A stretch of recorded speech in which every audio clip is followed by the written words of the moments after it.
கர்த்தருடைய பரிசுத்த நாமத்திற்கு ஸ்தோத்திரம். இன்றைய நாளுக்கான தேவ வார்த்தை 2 கொரிந்தியர் 8ஆம் அதிகாரம் 9 மற்றும் 15ஆம் வசனங்கள். நம்முடைய கர்த்தராகிய இயேசு கிறிஸ்துவின் கிருபையை அறிந்திருக்கிறீர்களே.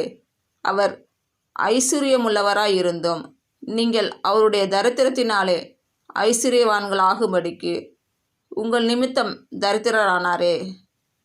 சமநிலை பிரமாணத்தின்படியே அவர்களுடைய செல்வம் உங்கள் வறுமைக்கு உதவும்படிக்கு இக்காலத்திலே உங்களுடைய செல்வம் அவர்களுடைய வறுமைக்கு உதவுவதாக.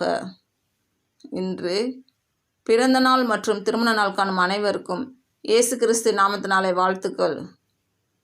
கர்த்தர் உங்கள் பலவீனங்களை மாற்றி உங்களுக்கு பலத்தை கட்டளையிடுவாராக. கர்த்தர் உங்களையும் உங்கள் பிள்ளைகளையும் உங்கள் பிள்ளைகளின் பிள்ளைகளையும் ஆசீர்வதிப்பாராக. கர்த்தர் உங்களோடு இருந்து உங்கள் பணிகளையும் பயணங்களையும் ஆசீர்வதிப்பாராக.